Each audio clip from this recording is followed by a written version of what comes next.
si je suis devant vous aujourd'hui, c'est vraiment avec beaucoup d'enthousiasme et humilité. Et si on peut résumer déjà presque la presse qui est censée durer 45 minutes, en fait, en 2 mots, c'est vraiment ça. Les 2 clés d'une transformation, c'est l'enthousiasme pour contourner la peur. Il n'y a pas mieux, en fait, pour surmonter les obstacles en se réjouissant, en fait, d'un challenge et d'essayer quelque chose qui peut-être n'était pas encore fait, ou que les gens vous disent c'est impossible. Enfin, nous, on adore quand les gens nous disent c'est impossible. Et la deuxième partie, donc l'humilité, c'est en fait la meilleure réponse aux toutes les pièges de l'ego. Parce que l'ego, en fait, vous empêche à voir clair. L'ego vous pousse vers des décisions qui sont parfois désastreuses. Beaucoup de grandes fusions, de grands groupes ont échoué parce que c'était à la tête quelques égos qui finalement n'étaient pas si clairs que ça sur... je me permets de faire deux, trois allusions parce qu'en fait, c'est ultra important et systématiquement se remettre dans l'humilité parce qu'en fait, c'est très facile de post-rationaliser, de faire une présentation sur PowerPoint et vous dire que tout était prévu comme ça dès le début, mais en fait, ce n'est pas vrai. Il y a juste une seule certitude, c'est que de se mettre en route, en marche, au mouvement, pour jouer un peu sur la phase actuelle. Mais en fait, la route est déjà, enfin, quelque part, le projet. Et le fait que ce n'est pas qu'une transformation, un début, une fin, c'est plutôt une nouvelle façon d'agir et de vivre, en fait, dans l'entreprise, qui est le nouveau operating system, si vous voulez rester dans le jargon de la technologie, d'aujourd'hui, de demain. Ça, c'est vraiment un message que je voulais vous envoyer au début. Les slides se chargent. Et j'ai une double casquette chez Prisma. En fait, j'ai la chance de m'occuper de la régie publicitaire. Donc, je suis le régiste de Prisma. Et donc, j'ai pris 2 exemples aujourd'hui pour vous illustrer en fait une transformation, pour pas que ça soit trop théorique, mais vraiment l'accent sur l'envers du décor. Comment on a fait et pas le côté quel type d'offre on a lancé. Sur la régie, parce qu'évidemment, vous allez me dire que nous, on n'est pas la régie, à quoi ça sert. C'est vraiment en fait le déroulé, le process, les obstacles et surtout les convictions et les leviers qui étaient vraiment importants pour que ça marche. Et ma deuxième casquette maintenant sur la transformation du groupe me rend partiellement crédible sur le deuxième exemple qui vous concerne directement, qui est la transformation des marques télé chez Prisma, la newsroom télé. Parce qu'on avait historiquement 3 marques télé, Télé Loisirs, Télé 2 Semaines, Télé Grand Chaîne, qui étaient presque dans une concurrence interne. Peut-être ça vous parle aussi, plutôt en silo vertical et un peu moins dans une organisation horizontale. Et comment on arrive dans une phase en plus, vous imaginez la presse print télé est fortement challengée par des changements structurels. Comment vous vous réinventez de l'intérieur en voyant le verre moitié plein et pas moitié vide. Donc psychologiquement, c'était aussi assez intéressant. Et surtout la façon de s'organiser qui était beaucoup discutée et critiquée en interne, parce qu'en fait, il y a une bonne partie en fait, de cette réponse de la newsroom de demain qui en fait mise plus sur l'appartenance des journalistes à une marque. Et ça, c'est quand même un terrain en fait, où ça commence à devenir assez costaud de discuter, parce que de passer d'un magazine print journaliste à déjà un journaliste de marque, déjà, ça fait un sacré changement et une transformation. Mais l'étape après était aussi de raisonner beaucoup plus en fait en expert, par exemple des séries américaines, et ensuite penser la mise en musique, la mise en scène, le storytelling pour 3 marques différentes. Et là, on peut discuter, mais attends, comment c'est possible qu'un journaliste peut bosser pour 3 marques différentes alors, donc là, c'est vraiment ça devient assez costaud. Donc, je pensais que ces 2 exemples-là pourraient vous enrichir dans votre démarche d'une transformation qui est exemplaire parce que vous êtes l'acteur majeur des médias en France. Et ce mélange entre enthousiasme et humilité, on l'a ressenti depuis quelques mois dans vos prises de parole. Je le dis vraiment avec beaucoup de bienveillance et curiosité parce que je respecte beaucoup ce que vous avez fait dans le passé et ce que vous êtes en train de faire. C'est super enthousiasmant, donc je suis vraiment honoré que vous m'avez invité. Et donc les slides sont prêts pour qu'on plonge dans le vif du sujet. Donc rapidement, Prisma. On est clairement dans un contexte média en mutation profonde, ça c'est pas nouveau pour vous, c'est pareil. Et surtout, on avait choisi d'embrasser ces changements pour en faire une stratégie de groupe très offensive, avec un positionnement affirmé qui est sacrément exigeant, qui est un média d'avance.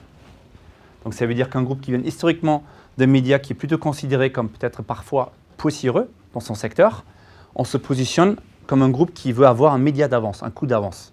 Donc voilà, ça dit certaines choses. Donc après, comment on y arrive? Quelques convictions qui nous ont guidés et qui nous guideront dans l'avenir, parce que je tiens aussi à le souligner, il est parfois plus structurant de répondre à cette question de qu'est-ce qui changera jamais et qu'est-ce qui va changer. Parce que ça permet aussi de se rassurer et de savoir ce qui sont vraiment nos points d'ancrage, qui ne sont pas négociables et qui vous aideront aussi de ne pas vous perdre. Parce que dans une transformation, quand on va très loin et on ne se connaît pas bien soi-même, c'est comme dans une personne, une entreprise, en fait, on peut se perdre en cours de route. Donc, c'est important de savoir ces points d'ancrage. Et donc, nos points d'ancrage, qui n'engagent que nous, mais je les partage avec vous, c'est la magie des contenus. Il y aura toujours un marché et une valeur pour les contenus de qualité. Après, il faut définir qualité, etc., etc. Mais voilà, les contenus, notre cerveau humain, je pense que vous avez fait aussi des intervenants qui sont plutôt neuroscientifiques. En fait, le cerveau humain est câblé d'une certaine manière que la seule façon d'avoir notre attention émotionnelle et intellectuelle à la fois, ça ne marche que par les histoires, donc par les contenus. Deuxième conviction de fond, la presse écrite, et j'irai plus loin, la culture qui va avec la presse écrite, est un levier de croissance. Et on est un des groupes rares qui ont lancé, je pense, 13 marques en 5 ans, aussi en print, Harvard Business Review, Flow, As You Like, Serengo, Néon, on n'a pas arrêté. Et du coup, les gens se disent donc, vous êtes sacrément curieux de lancer en print. On dit que ben non, si un concept est rupturiste et nouveau, et ça mérite une valeur. Et une culture de print, et avoir encore 3/4, ou on va dire 2/3 de notre business par les magazines vendus, oblige à une culture de la qualité. Parce que si on fait n'importe quoi sur le digital, brand safety, tatati, fake news, ça pourrait avoir des conséquences désastreuses sur 3/4 ou 2/3 de notre business. Donc une culture d'exigence de qualité dont on est fier. Le digital, le saisir vraiment comme opportunité. Et ce n'est pas du PowerPoint tarte à la crème, c'est le digital est certes en partie une menace, mais surtout comme tout ce qui est nouveau, d'abord des immenses opportunités de raconter des histoires, de créer de nouveaux rapports avec les audiences qui sont nos clients, pour ensuite aussi les monétiser, etc. Donc ces convictions-là qui nous guident sur notre projet de transformation. Après, une image qu'on aime beaucoup, parce qu'une image dit plus que 1000 mots, c'est cette pyramide dans le Louvre qui dit que notre stratégie de la transformation est le nouveau monde à l'intérieur de l'ancien monde. Beaucoup de groupes qui sont cotés en bourse préfèrent le nouveau monde à côté de l'ancien monde. On milk, comme disent les marketeurs, l'ancien business, on vend par tranche et on monte un nouveau monde à côté qui ne se parle pas trop. Parce que c'est compliqué, les X, Y ne se comprennent pas, de toute façon les digitaux vont très vite et les autres, bon écoute, ils font beaucoup de rentabilité, mais bon. On a pris une décision qui est assez lourde parce que c'est plus compliqué de faire ça que faire les deux l'un à côté de l'autre.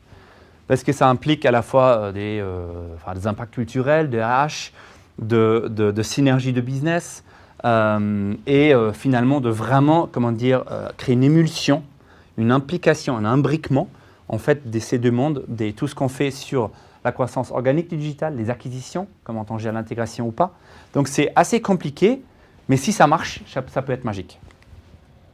Ensuite, quelques prérequis qui nous concernent nous, mais je pense que peut-être vous, ça va vous parler aussi. C'est d'abord, il n'y a pas de surprise, un actionnaire qui est en ligne avec votre projet de transformation.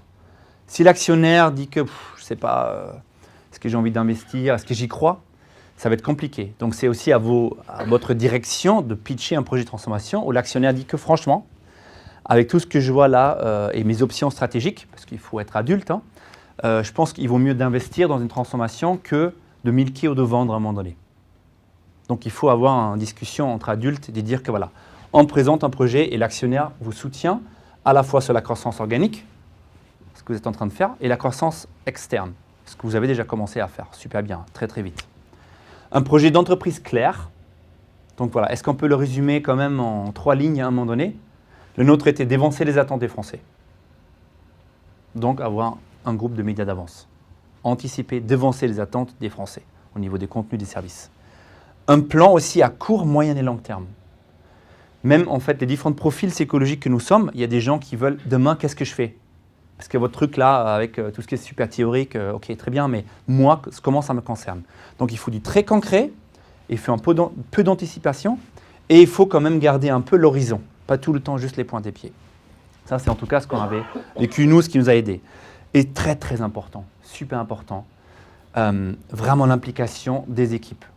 En fait, c'est comme avec tout. Quand on est juste convaincu de quelque chose, quelqu'un nous dit ce qu'il faut faire, ça passe moins bien que si on peut devenir héros d'une histoire, d'une transformation, où nous-mêmes, on met les mains dans la pâte et on devient acteur, et pas seulement exécutant. C'est logique. Alors, premier exemple, Prisma Media Solutions, notre régie, qui à l'époque s'appelait Prisma Pub. Donc, c'était vraiment cette ambition d'être aussi la régie d'un groupe de médias d'avance. Donc, l'ambition de groupe s'est déclinée au sein de la régie. Et en fait, on aime beaucoup ce verbatim de notre patron Rolf Heinz, qui nous disait souvent que en fait, la meilleure façon de prévoir l'avenir, parce que personne ne peut vraiment prévoir, c'est juste l'inventer en fait. Donc on est acteur de notre propre destin. Donc arrêtons de se faire des films, ce qui peut arriver, faisons pour créer. Et du coup, notre stratégie est devenue vite très offensive, avec à la fois un développement de nos marques, existantes et nouvelles, j'en faisais allusion, mais surtout aussi inventer les médias du futur. Anticiper les opportunités du digital, de la personnalisation, de la data, pour toujours long terme, court terme, moyen terme, long terme, le coup après. Et donc, même si la route de la transformation est jamais aussi bien dégagée que celle-ci, parce qu'il y a toujours des obstacles, des bosses qu'il faut contourner parfois en dessous, au-dessus, etc. Mais l'enthousiasme vous permet à trouver les solutions. Surtout, ce que je voulais dire avec cette image, qu'on a beaucoup utilisée pour la régie, était le côté, le premier pas déjà est aussi important que le point d'arrivée. C'est vraiment le chemin est plus important que la destination. Parce qu'à partir du moment où vous décidez d'y aller, vous êtes en mode mouvement et on ne peut pas conduire une voiture en arrêt. La régie demain, en fait, résumée vraiment dans ces grandes lignes, donc c'était un projet de croissance dans un marché en forte mutation. À l'époque, on se trouvait dans un environnement concurrentiel, donc il y a 3 ans, des groupes plutôt de presse qui ne savaient pas où aller, avec beaucoup de questions, et le digital, on n'en profitait pas encore assez. Donc la première chose qu'on a fait, ce n'était pas de se dire qu'on va faire une transformation digitale. C'était notre projet de la régie, il était co-défini avec les équipes, on est plus qu'une régie, on est un business partner. Nourri par beaucoup de rendez-vous annonceurs qui étaient, on n'a pas besoin de prestat. Nous, on veut quelqu'un qui nous conseille, qui nous aide sur les résultats, comment activer vos marques, etc. Vous connaissez vos consommateurs, vos contenus, vos marques. Voilà, soyez un peu plus. Donc ça, c'était vraiment cette ambition qui va avec un média d'avance.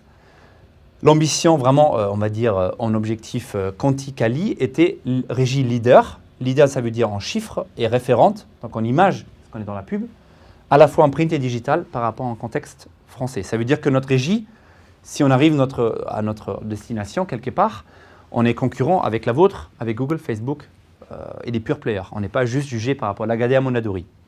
On monte un cran. Le quoi, parce que ça c'est un peu le why, hein, comme dit Simon Sinek pour ceux qui connaissent. Donc le pourquoi, on y va, très important pour le cerveau. Après, quoi concrètement, c'était d'avoir cette vision claire et partager les évolutions du marché déjà. Où va le marché? Même si on ne fait rien, on croise les doigts, les bras.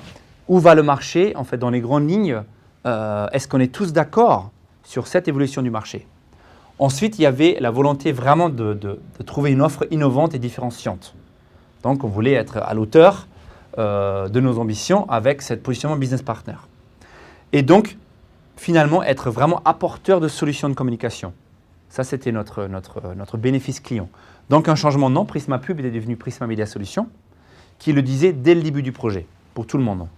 Le comment était l'évolution des métiers, très important. Et ici, je vous fais aussi une confidence, parce que souvent, quand on parle de métier, tout le monde se fait des peurs et des films sur des réorganisations.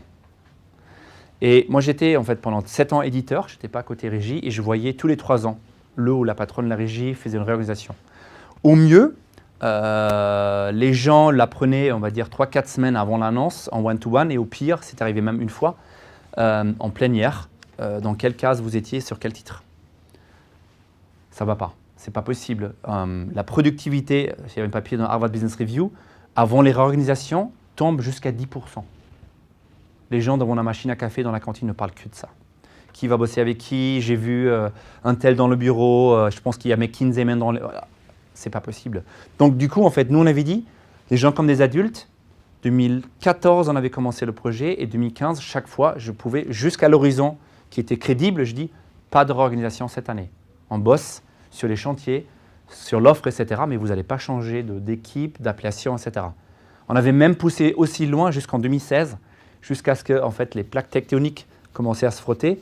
Le digital disait que, mais attendez, tout le monde est monté en digital, nous, on va devenir quoi, nous? Donc, c'était presque déjà trop tard, et là, on a fait une organisation. Donc, après, il y a plusieurs écoles et plusieurs religions, mais la nôtre était permettre aux gens de se concentrer sur la réinvention de l'avenir en les sécurisant, en disant que, écoute, voilà, ton équipe, ton boss ne change pas. On va le faire ensemble avec toi et on te donne une visibilité maximale. Ensuite, il y avait des équipes donc, très impliquées dans la transformation et un plan de formation aussi global, donc vraiment au niveau de l'RH avec des formations qui étaient très importantes. Pour devenir leader dans un marché nouveau, il faut des KPIs, comme on dit, donc des indicateurs de performance clés très tangibles. Donc il y avait d'abord le chiffre d'affaires global.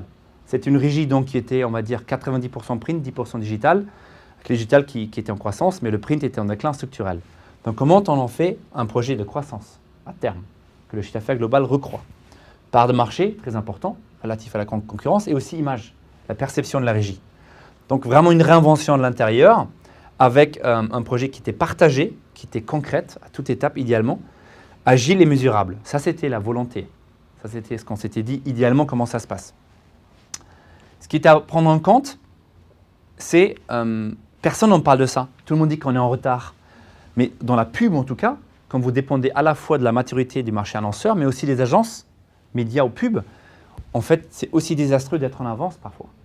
Si vous êtes les premiers sur le programmatique ou la data, vous investissez dans une DMP, les data analysts, un chief data officer, et ça coûte 2 millions par an et ça rapporte 100 000, votre direction générale dit hey, « ton truc data, ça ne marche pas. Hein. Big data, t'oublies. Hein. Pendant 2 ans, je t'ai écouté, mais non, derrière tous les projets d'innovation, là, on va voir ça. » Donc attention à la crédibilité. Il faut monter en fait vraiment progressivement avec la maturité du business et du marché qui va avec. Donc je tiens à le dire parce qu'en fait, vraiment, on est souvent juste sur le côté en retard. Mais certaines, par exemple la réalité virtuelle, qui est le sujet du moment, ou les chatbots, attendent le bon moment, faire les tests, mais scaler, passer vraiment au sérieux au moment où le business est là. Sinon, c'est la déception. Ne pas trop aussi s'engager trop tôt dans une vision finale. Ça, c'est l'humilité. C'est pas « je sais où on va ». Le marché va vers ça, c'est clair. Tout le monde se met en route, etc. C'est aussi ce côté « est-ce qu'on est toujours juste ?» On est parti il y a 6 mois sur ce cap. Est-ce que ce cap est vraiment encore juste? Donc, ce qu'on appelle un peu la méthode agile.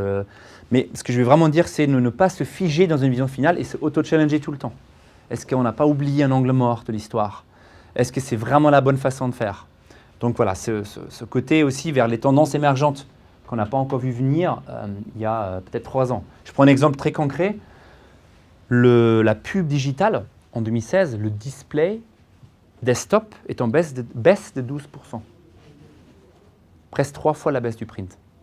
Incroyable. Qui aurait pensé ça il y a encore 3 ans? Donc en fait, ça va très très vite. Ça veut dire qu'attention, maintenant il faut s'ajuster tout de suite, plutôt vidéo, plutôt mobile pour nous, par exemple. Ça veut dire ça. Et surtout, super important, seul on va vite, mais ensemble on va loin. La pensée collective, l'intelligence collective, le côté, les enjeux et l'ambiguïté des challenges qu'il faut maîtriser, on n'y arrive plus jamais seul. Même la personne la plus intelligente. Toujours voilà, challenger dans une task force, est-ce qu'il n'y a pas encore quelqu'un, un ami, un collègue qui peut regarder le sujet, est-ce qu'on n'a pas vu quelque chose?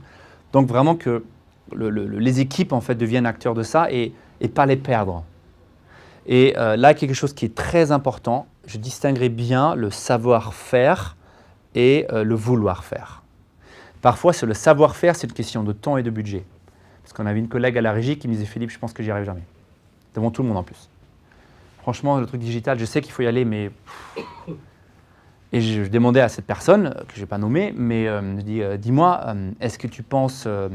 tu peux pas y arriver? Tu ne te sens pas capable ou tu ne veux pas y aller? » Non, je veux, hein. Mais jusqu'en avril, je n'y arrivais pas, hein. Regarde d'où je viens. Et donc, ce n'est pas un vrai problème. On peut faire avec, ça veut dire que justement, on peut prendre même, si le manager le décide, prendre cette personne-là et on fait un cas d'exemple. Parce que si elle y arrive, tout le monde se dit que franchement, déjà, elle était courageuse de le dire. En plus, ils se sont donné le temps et le budget pour l'amener. Personne n'a laissé sur le quai de la gare. Donc, ça fait un énorme effet sur le groupe.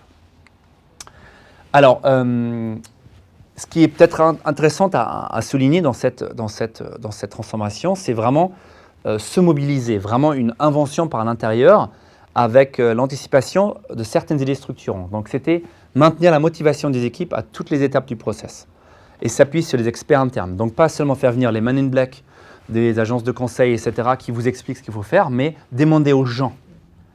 On a une énorme richesse, un trésor de savoir-faire, d'expérience, de frustration parfois, parce que les gens savent ce qu'il faudrait faire, mais ils n'étaient jamais entendus. Et en fait, c'est un potentiel immense à lever. Partager l'objectif final, tout le temps.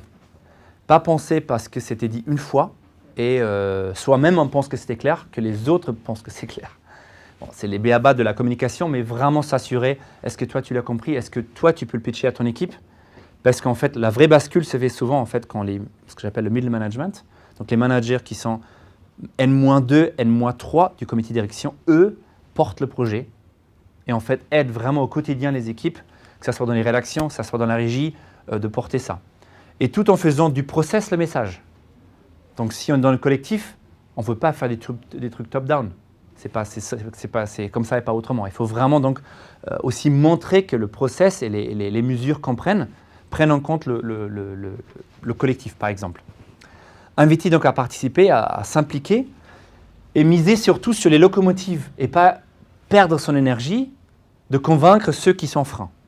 Ça, c'est vraiment un truc qui vous sauve la vie. Parce que souvent, on se concentre sur ceux qui disent j'ai encore des questions, je pense vraiment pas que c'est la bonne direction. Donc, on essaie de convaincre les deux personnes dans la pièce. Au lieu de se concentrer sur ceux qui tirent, et petit à petit, ça bascule de toute façon. Parce que le coût pour ceux qui sont grognons devient trop élevé de résister qu'au lieu de gendre le mouvement à un moment donné. Poser les bonnes questions, évidemment, révéler les solutions en permanence, c'est-à-dire se dire que personne à la science infuse. Qu'en penses-tu? Tout le temps engagé. Qu'en penses-tu? C'est une connerie ce qu'on fait? Vous y croyez? Oui, très bien. Et donc, du coup, les gens se sentent vraiment dans un empowerment qui fait du projet un projet collectif. Cette approche aussi court terme, moyen terme, long terme, ça nous a pas mal aidé. Sur la régie, je dirais que les laps de temps sont très courts parce qu'on est dans le business et de la pub qui va plus vite. Sur peut-être une structuration d'une rédaction, je dirais que ce n'est pas forcément les mêmes phases, mais vous voyez ce que je veux dire dans cette approche aujourd'hui, demain, après-demain. Ici, on était vraiment ce qu'on appelle les quick wins, donc vraiment les fruits à récolter immédiatement. Se mettre en question, s'améliorer, s'investir, ça peut faire vraiment partir du questionnement tous les jours. Un peu le coup après, dans 6 mois, qu'est-ce qu'on va émerger? Plutôt anticiper, réussir et oser aussi lancer des trucs qui sont un peu plus risqués, qui peuvent donner des succès à moyen terme. Et après, vraiment le plus long terme, l'horizon, se projeter, imaginer et se dire que, bon, très bien, on a lancé 13 marques aussi dans le print, on est lancé chez Prisma, mais c'est quoi vraiment les médias demain? C'est quoi vraiment, qu'est-ce qui nous pousse à imaginer peut-être une agrégation de plusieurs contenus, même des anciens concurrents, dans une approche de machine learning. Donc vraiment, inspiration et penser le coup après. Alors, la régie, comment s'est déroulé donc ce projet? D'abord, donner du sens. Donc, intellectuellement, de montrer qu'en fait, c'est la bonne façon d'y aller. Donc, partage de constats sur la situation actuelle. Est-ce qu'on est tous d'accord dans cette pièce que voilà dans la situation dans laquelle on se retrouve? Si le constat n'est pas partagé, ça va être difficile ensuite de construire un projet. Partager la vision sur l'évolution du marché. Bon, beaucoup de gens parlent de vision. Donc, c'est quoi une vision? C'est juste une alternative de l'avenir. Ça veut dire que si nous, on n'agit pas, voilà où va le marché. Est-ce qu'on est tous d'accord que ça, c'est vraiment des choses qui vont se vraisemblablement passer? Oui. Ensuite, c'est notre ambition stratégique à l'intérieur de cette évolution. Si on ne fait rien, 3, 5, 6 ans, qu'est-ce que vous pensez on va être? Où est-ce que vous avez envie d'être? On formule une ambition ensemble. Donc ça, c'est la partie plus intellectuelle, mais ça ne suffit pas. Malheureusement, ça ne suffit pas. La partie la plus cruciale, la moins tangible, c'est le donner en vie, les tripes, le cœur. Donc, impliquer les équipes très en amont, les prendre pour des adultes, leur expliquer la big picture ici, et ensuite, voilà, on a envie d'être quoi, d'y aller comment. Communiquer régulièrement sur les succès, tout le temps communiquer. Et chaque petit succès, comme un cercle vertueux, en fait, crée un sentiment, et si ça marchait notre truc? Au début, c'est hyper dur, ça ne marche pas. C'est comme tirer sur une plante qui pousse. On a envie de tirer, mais ça va pousser plus vite. Hein. Et donc, ça prend du temps, hein, mais petit à petit, vous allez voir, c'est comme un point de basculement. Il y a quelque chose qui se passe et la moitié des équipes, enfin plus que la moitié commence à y croire et ainsi de suite, ainsi de suite, ainsi de suite. Ne pas épuiser les gens. La vie professionnelle est un marathon, plutôt une course à haies si vous voulez être plus brutal, mais c'est surtout pas un sprint. Donc le rôle aussi, surtout des managers, c'est de faire attention de ne pas être tout le temps dans le rouge. Parce qu'évidemment, le management, là, il faut vraiment y aller. Hein. Mais c'est tout le temps, il faut y aller. Donc c'est comme un coach sportif de se dire que, je sais pas, par exemple, mi-juillet, c'est pas grave, le business, de toute façon, les audiences, écoute, voilà, il enlève un peu le pied. Soyez pas dans le rouge tout le temps. Partez en vacances. Essayez de laisser les gens tranquilles en week-end. Est-ce qu'il faut vraiment envoyer encore un texto après 20 heures? C'est tous les petits trucs qui, sur certains profils, comme les millennials, ils adorent. Certaines, donc, c'est vraiment à la marge et très individuel, donc c'est difficile à donner les règles en général. Mais juste ce côté, ne pas épuiser les équipes. Parce qu'à un moment donné, je fais un exemple, on était sur 4 chantiers, il y avait 60 personnes de la régie qui bossaient sur le coup de main, pendant que 100 autres faisaient rentrer le business aujourd'hui. Et au début, le business n'était pas fort. Et les éditeurs me disaient aussi qu'attends, ton projet de régie de demain, là, pendant que les gens font des workshops, comment tu en fais du business? Et les gens étaient épuisés parce que, donc, on a un peu levé le pied. Ça peut être ou dans la durée, ça veut dire espacer davantage les workshops, ou réduire la quantité de workshops, ou les rendus. Donc vous avez plusieurs leviers, mais je tiens à le dire parce qu'encore une fois, c'est un marathon. Et ensuite, une fois on a donc la compréhension intellectuelle, néocortex, et le cœur et les tripes, il faut donner les clés. Et du coup, c'est vraiment de définir les chantiers avec les périmètres et bien délimités. Ce n'est pas tout le monde fait tout. C'est qu'écoute, toi, ou avec tes 8 acolytes, tu vas travailler comment le programmatique, qui fait peur parce que c'est les machines éventuellement qui se parlent, peut être un avantage, une opportunité de business pour Prisma Media Solutions. Et vous, 8, un autre groupe qui était construit, vous allez réfléchir comment le sur-mesure, la création de contenu, ça c'est un des axes pour votre régie, peut être quelque chose qui nous fait manger demain. Et ainsi de suite, ainsi de suite. Toujours avec des délivrables. Donc on s'attend dans 8 semaines, avec des milestones bien définis, et vous travaillez là-dessus. Mais après, vous êtes à l'intérieur du cadre, les gens sont libres. Et définir des rôles de chacun. Donc il y a un chef de projet. Ah, pourquoi c'est lui, pas moi? Parce qu'il était les premiers à vouloir le faire, et c'est pas grave, et dans 8 semaines, on change. Et pourquoi eux, ils sont dans le chantier, et moi, je fais entrer du business aujourd'hui? Ça veut dire que je ne suis pas important? Non, au contraire. Ça veut dire donc eux, ils dégagent du temps de pouvoir réfléchir au coup d'après. Toi, tu fais rentrer le chiffre d'affaires aujourd'hui, donc c'est super important. Donc vraiment toujours, j'ai vraiment beaucoup appris, dès qu'on fait un compliment, il y a toujours un autre qui dit que… Voilà. Alors, donc les 7 étapes, vraiment de façon ramassée, la vision marché d'abord. L'exogène. Qu'est-ce qui se passe autour de nous? Est-ce qu'on comprend tout ça? Et on essaie de le ranger. À l'époque, on avait rangé le monde autour, nous, en la pub, dans les grandes tendances, en 4 chantiers. Qui était le programmatique, qui allait profondément changer la façon de faire la publicité. Le sur-mesure, juste à l'opposé, vraiment la dentelle, les opérations spéciales, etc. La data. Ce n'était pas une pensée à la mode, mais vraiment un mode de pensée nouveau. Et 4e, qui était le nouveau format, donc le natif vidéo mobile. On avait un peu reclassé, on peut le critiquer ou pas, c'est pas grave. L'idée, c'est juste que vous faites une structure qui aide aussi pour les gens d'un peu classer tous les sujets qui sont autour d'eux en fait, de façon plus tangible. Ensuite, un état des lieux. Nous, là-dedans, notre fameuse SWOT, donc force et faiblesse, parce que vous allez voir plein de trucs qui vous empêchent à profiter de ça, sont en interne.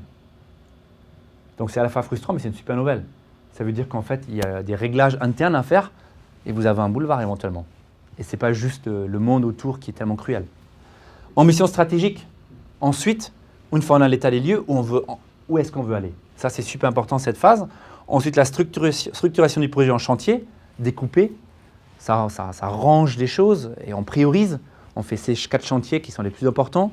Dans 6 mois, on va peut-être faire autre chose, mais déjà, on commence par ça. Une feuille de route par équipe, par chantier, on le morcelle, que chaque petite équipe connaît exactement son rôle dans un ensemble. Et ensuite, un calendrier de la mise en œuvre, bien sûr. Donc vraiment le phasage, l'échéancier, qui est super important. Quand on sait est-ce qu'on est en retard, et on sait pourquoi on est en retard, donc vraiment un pilotage transversal, qui mérite aussi ensuite évidemment une gouvernance du projet. Et là, c'est super intéressant aussi de faire entrer des profils, peut-être qui sur l'organigramme n'ont pas forcément une légitimité immédiate, mais on sait que sa personnalité là, si on est par exemple, pour ceux qui aiment les profils un peu psychologiques, s'il n'y a que des MacGyver qui déroulent des solutions, une solution, et on n'a pas quelqu'un qui pense un peu le côté humain, en fait, un projet peut échouer pourtant que sur le papier, tout était parfait. Mais il manque ce côté intuitif et empathique que certaines personnes ont plus que d'autres. Donc attention, on va dire, au mix des équipes pour le faire. Alors, donc, on résume.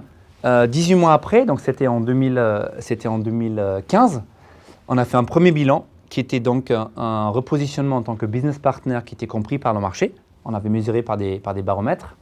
Il y avait 160 collaborateurs, l'ensemble de la régie qui étaient convaincus, mobilisés et motivés.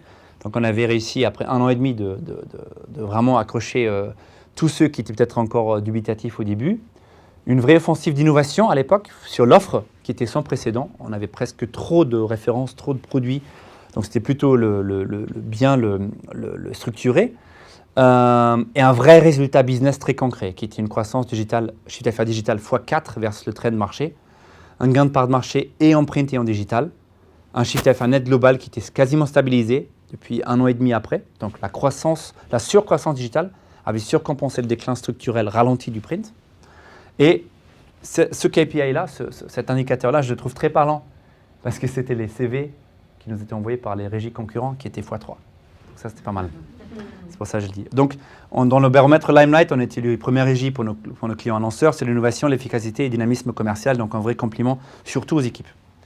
Et on avait résumé en fait ce projet par nos propres créatifs, par une vidéo, moins que 2 minutes, en rendant hommage à nos marques. Donc, je vous laisse découvrir et juger.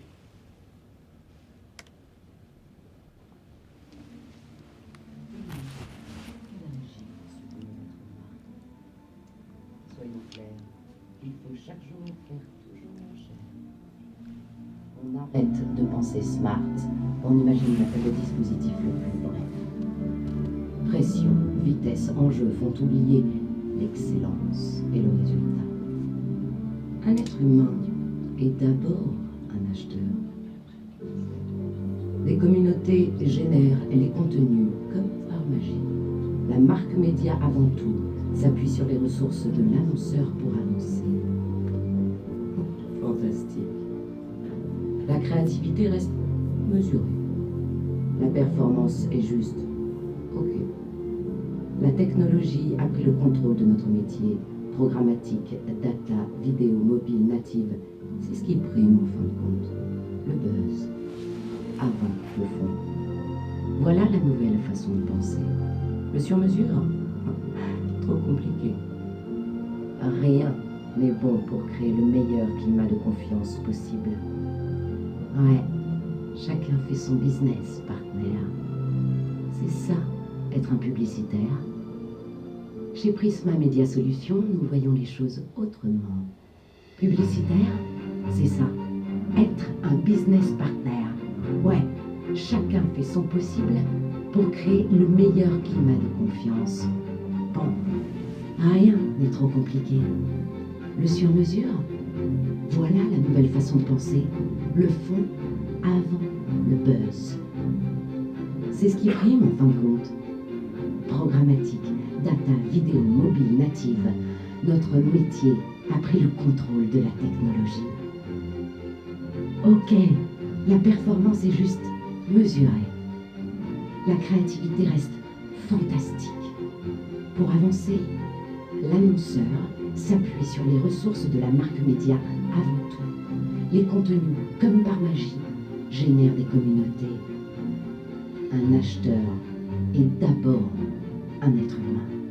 L'excellence et le résultat font oublier pression, vitesse, enjeu. Bref, on imagine le dispositif le plus smart. On arrête de penser faire toujours moins cher. Soyons clairs, il faut chaque jour sublimer votre marque. Quelle régie pour demain?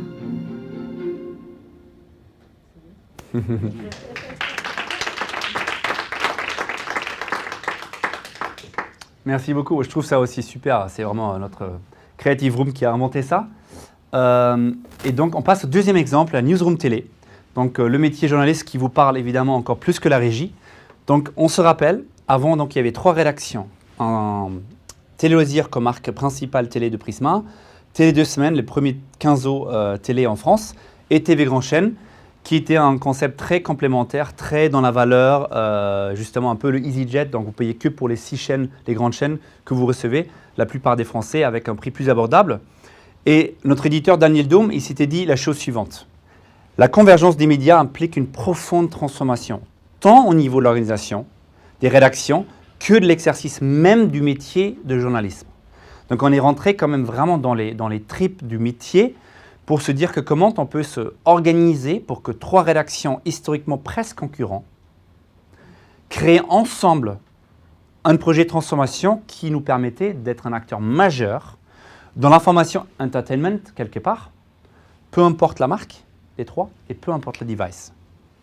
Alors, aujourd'hui, donc 3 ans plus tard, la Newsroom Télé est la première rédaction unique de Prisma en tant que groupe.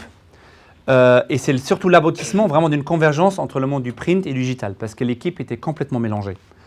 Mais surtout, et ça je trouve assez quand même, à l'époque c'était ultra courageux, de se dire que c'est vraiment l'aboutissement d'une transformation du métier de journalisme, où on était un journaliste de presse print d'une marque, pardon, d'un titre print télé loisirs. Déjà la première étape c'était de passer en fait vraiment multicanal, le journaliste d'une marque, comme un chef d'orchestre qui distribue les bons contenus sur le bon canal, de la même marque. Et maintenant, la 3e phase, je suis un expert de secteur qui est capable de fournir potentiellement 3 clients différents, avec des angles différents. Parce que mon métier, en tant que journaliste, je suis quelqu'un qui rapporte les infos, qui les remet en scène, comme un chef d'orchestre, comme un storyteller, comme un metteur en scène quelque part. Donc je suis capable de répondre à un brief A, B ou C. Et ça, c'était vraiment l'étape supérieure. Et surtout, pareil, l'aboutissement d'un projet collectif, comme dans la régie, où on se disait qu'on avait à l'époque 3 fois 35 journalistes par rédaction. Donc comment à peu près 110 journalistes, 120 journalistes peuvent travailler ensemble, sans guéguerre, sans qui prend le relais sur qui, pour correspondre à cet objectif du groupe qui était d'évancer les attentes des Français, les guider vers les meilleurs programmes, peu importe l'écran. Et donc les objectifs, pareil, c'était donc quantitatif. Il y avait un enjeu, sans embaucher plus de monde, de passer de 50 à 100 news par jour sur le digital, avec les mêmes gens. Parce que sur le digital, les référencements naturels, il y a clairement un enjeu de volume aussi. C'est comme ça, qu'on le veuille ou pas. Ensuite, il y avait le deuxième enjeu qui était vraiment qualitatif et donc multi-support, produire des contenus spécifiques par rapport au device. Et on peut faire des trucs sur desktop qu'il ne faut pas faire sur le mobile, smartphone. Et sur la tablette, c'est encore autre chose. Et aussi des contenus exclusifs. Parce que la fausse bonne idée des années, on va dire, début 2000, était tous les contenus partout. La même chose partout. Ben non. Si encore une fois, sur un smartphone, il faut prendre en compte, c'est l'extension de ma vie personnelle. Donc j'attends autre chose sur mon smartphone que sur mon desktop, comme sur ma télé. Et ça, rentrer dans les têtes, ça se dit facilement comme ça, c'est pas si évident que ça. Et surtout, bon, la souvent citée agilité, avec la volonté d'offrir une meilleure réactivité de l'actualité. Donc là, on est en jeu de temps. Si on s'organise mieux avec 100 journalistes dans une newsroom intégrée, au lieu d'avoir 3 fois 35 ou 30, c'est vraiment aussi pour offrir aux lecteurs internautes la meilleure couverture, en fait, dans le timing. Donc, c'est-à-dire aussi parfois le week-end. Donc, ce côté 24/7 du digital, qui en fait, nativement, n'est pas dans une rédaction print. Soyons clairs, il y a un objectif avec un bouclage. Après, on attaque le nouveau numéro. Mais voilà, ce côté aussi, comment dire, de la temporalité, de gérer une autre temporalité, et surtout pas le voir comme malédiction, parce qu'on doit produire, mais surtout comme chance, d'être plus souvent en contact avec les internautes. Et j'ai envie de dire aussi plus de retours. Parce que vous allez voir, ce qui vraiment rend aussi la newsroom très performante, c'est le côté, on analyse en fait les données, de l'appétence, de l'usage. Et donc notre organisation, donc Trimark, avec une rédaction en chef au milieu, où il y avait des têtes de pont qui étaient dédiées à les marques, qui défendaient entre guillemets donc vraiment les lignes éditoriales de 3 marques différentes. Par contre, autour, cette organisation en fait d'experts autour des centres d'intérêt et des expertises de contenu. Donc culture, loisirs, cinéma, divertissement, sport, séries, devenu super important les séries américaines, vous connaissez évidemment le sujet, qui était donc responsable vraiment pour un secteur et qui fournissait à 3 clients différents. Un seul patron des rédactions au global, Thierry Maslow, qui le résume avec ces mots: l'objectif de la Newsroom TV est de s'adapter à la forte demande sur le digital et le mobile, donc quantité et temporalité, au traitement de l'information multisupport et à l'évolution de l'exercice du métier journaliste. Cette nouvelle organisation nous permettra, entre autres, de renforcer la production de formats vidéo originaux, véritable succès pour la marque Téléloisirs qui comptabilise en moyenne 36 millions de vidéos vues par mois. Parce que sur les 100 unités de contenu produits par jour, il y a la moitié était l'exigence en vidéo. Donc Thierry anticipait très tôt que le storytelling d'une rédaction anciennement quand même beaucoup plus texte, photo, allait devenir beaucoup plus audiovisuel. Et ce qui fait aujourd'hui la position de Prisma comme premier groupe en fait sur le digital de vidéo en France. Et si on va un peu plus loin, ce qui nous permet donc aujourd'hui de comptabiliser 23 millions d'audiences au total, donc une vraie plateforme d'audience qui en fait dépasse aussi les freins de la presse télé, où vous êtes avec la régie même en discussion, est-ce que la presse télé, est-ce que c'est assez jeune, est-ce que c'est assez puissant? Du coup en fait on a vraiment une assise grâce au digital qui démultiplie nos audiences à travers les différents canaux de distribution des contenus, que ce soit en vidéo, application, site web, magazine, abonnement, personnalisation des contenus. On a un mytéléloisirs.fr ou un programme personnalisable parce que votre programme ne sera pas forcément le mien, que le vôtre, etc. Donc on va très loin grâce à la donnée.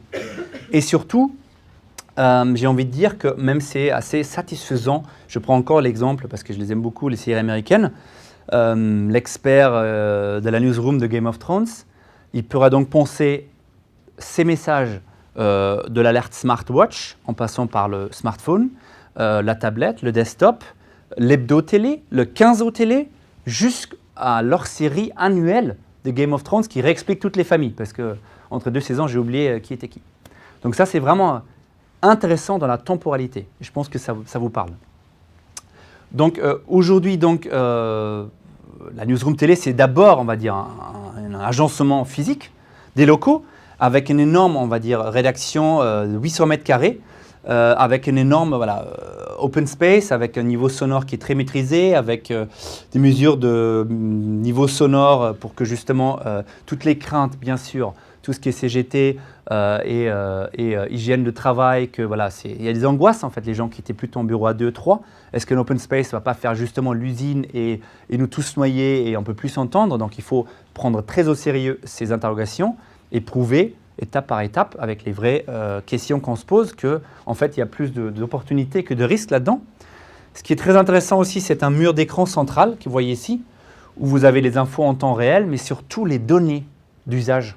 Donc vous voyez tous les jours quel sujet a fonctionné, quelle vidéo a été vue, combien les gens ont passé sur un tel sujet, ou si on le change sur la homepage, on change l'ergonomie d'un sujet qu'on pousse. Il y a des outils comme Chartbeat ou Parse.ly qui vous aident à mieux comprendre l'usage de vos contenus sur le digital pour ensuite s'améliorer. Et donc ça vous donne des vraies billes, ou dans un magazine en tout cas, le journaliste qui écrivait un papier, il ne savait jamais si le magazine était acheté pour son papier ou pour son ensemble.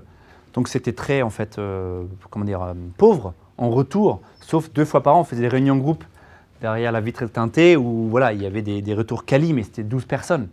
Et là, on a du quali-conti en fait en temps réel. Donc ça peut être aussi assez satisfaisant. Et j'avais envie de conclure avec une image qui est vraiment aussi adressée pour vous parce que vous êtes un média d'ultra puissance. Donc il ne faut pas avoir peur et être fier en même temps, mais avec ce mix d'enthousiasme et d'humilité, parce qu'évidemment, le contexte n'est rien sur la puissance. Il n'y a pas un autre média que le vôtre qui est capable de délivrer autant de puissance en aussi peu de temps. Par contre, maintenant, autour de ça, il faut construire ou plutôt à l'intérieur de ça, le nouveau monde. Et surtout aussi face aux grandes plateformes américaines. Je fais quand même une petite aparté là-dessus à la fin. J'aime bien cette question de Spider-Man, vous la connaissez peut-être, ou l'oncle de Peter Parker qui se doute que son neveu est peut-être Spider-Man, lui dit que les grands pouvoirs viennent avec des grandes responsabilités. Vous avez du grand pouvoir parce que vous êtes très puissant. Vos responsabilités demain, c'est donc d'utiliser cet énorme socle historique pour le transformer et assurer votre destin dans l'avenir.